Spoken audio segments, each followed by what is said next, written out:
Pour ne rien manquer, abonnez-vous maintenant. Sud Radio Parlons Vrai chez Bourdin, 10h30, 12h30, Jean-Jacques Bourdin. Merci d'être avec nous, de partager ces 2 heures. Parlons Vrai chez Bourdin, tous les matins, c'est passionnant. Je vais recevoir un homme qui a beaucoup souffert dans sa chair. Il s'appelle Philippe Chauvin. Le combat d'un père endeuillé, c'est un livre qu'il publie aux éditions du Rocher, son livre. Le titre « Rugby, mourir fait partie du jeu ». Il a perdu son fils. Il a perdu son fils en décembre 2018 sur un terrain de rugby. Nicolas avait 18 ans. Il jouait son premier match en tant que titulaire espoir au Stade Français Paris, avec le Stade Français Paris, lorsque, à la suite d'un plaquage, il ne s'est pas relevé. Il a été victime d'une fracture de vertèbre et il est décédé. Évidemment, Philippe Chauvin a tout reconstitué. Il se bat depuis pour que dans ce monde du rugby, on prenne en compte ce qui s'est passé et surtout on modifie les règles et surtout on fasse des propositions. Il a reçu beaucoup de promesses, mais très peu de réponses. Il raconte tout ça, il sera avec nous dans un instant, Philippe Chauvin.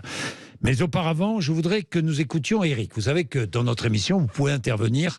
C'est d'ailleurs la force de ce rendez-vous entre 10h30 et midi et demi, c'est que vous êtes là avec nous et vous témoignez, vous appelez. Comme Eric, vous appelez quand vous entendez un sujet qui vous fait réagir. Vous avez appelé très nombreux ce matin. Eric, par exemple, est dans les Hautes-Pyrénées. Eric est agriculteur. J'avais commencé l'émission sur aujourd'hui les agriculteurs qui se sentent mal aimés, qui se sentent montrés du doigt. Eric, bonjour. Bonjour. Merci d'être avec nous, Eric. Je sais que vous êtes ému. Je le sens. Vous êtes agriculteur bio, éleveur de vaches. Oui, c'est ça, oui.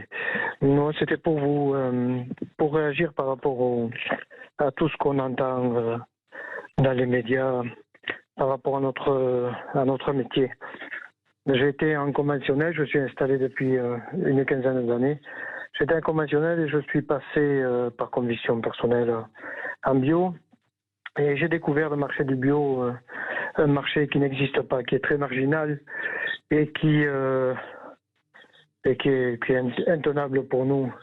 Intenable pour nous. J'ai des bovins et en plus je suis multiculturel. Je fais une culture maïs, soja bio, maïs bio, tournesol, luzerne, tout un tas de choses.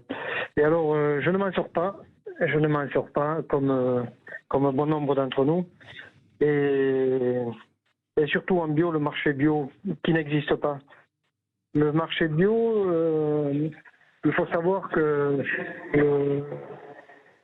quand on vendait les animaux il y a une quinzaine d'années, moi je fais des veaux. Quand je vendais des veaux il y a une quinzaine d'années, c'est le même prix aujourd'hui. Ouais. C'est le même prix. Il faut savoir qu'on est tenu à la gorge par les grosses firmes qui diligentent les prix et nous qui sommes en bas de l'échelle et qui sommes en production, nous n'avons aucune répercussion de tout ce qu'on entend, de l'augmentation des prix, de ceci ou cela. Je vois dans les grandes surfaces que les prix augmentent, notamment de la viande, et nous n'avons aucune répercussion de tout ça. Chez vous, alors, les prix n'augmentent pas. Absolument pas, non. Et oui. Et Eric, vous avez dû vendre la moitié de votre troupeau, oui, bien sûr, votre cheptel. Bien sûr, l'an dernier, il a fait tellement chaud. On a donné du fourrage depuis début juillet.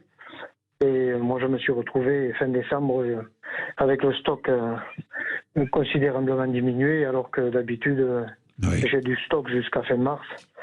Et donc, il faut prendre des décisions et voilà, j'ai fait ce choix-là. On fait bien appel à nos représentants de nos chambres d'agriculture qui nous aident absolument pas, qui nous font croire que. Mais Eric, est-ce que vous arrivez à vivre de votre travail ? Non, je suis double actif. Moi, je suis obligé de travailler à l'extérieur. Je suis double actif. Je travaille la nuit et la journée, je travaille sur mon exploitation. Vous travaillez la journée sur votre exploitation et en plus, vous êtes obligé de faire un autre travail et essentiellement la nuit. Oui, je travaille. Combien gagnez-vous? Sur mon exploitation, zéro. Zéro. Zéro. J'ai une soixantaine d'hectares. Quand je déduis tout l'amortissement du matériel, il me reste absolument rien. J'entends une immense tristesse dans votre voix. Ah ben oui, bien sûr, parce que tout ce qu'on entend, c'est de la poudre aux yeux. C'est des mensonges, là. Et le seul qui est perdant dans l'histoire, c'est le consommateur d'abord, d'une part, et deuxièmement, mais les éleveurs, parce qu'on nous fait croire que y a quelqu'un de la Chambre d'agriculture qui m'a dit pour que vous vous en sortiez, monsieur, il faut mettre les animaux en montagne, comme ça vous aurez des primes. Là, j'ai dit, madame, non, moi je travaille la semaine, je vais pas en plus mettre mes animaux en montagne pour avoir des primes. Le métier, c'est pas comme ça que ça marche. Il faut qu'on soit rémunéré du travail qu'on fait. Et non pas vivre de primes et de Pâques et de je ne sais quoi. Évidemment. Merci pour votre témoignage, Éric. Je vous en prie. Merci pour votre témoignage. Il est symptomatique d'une situation. Et c'est la raison pour laquelle j'ai commencé cette émission avec la détresse des agriculteurs qui se sentent de plus en plus mal aimés dans notre pays et ils nous sont indispensables. Il est 12h12.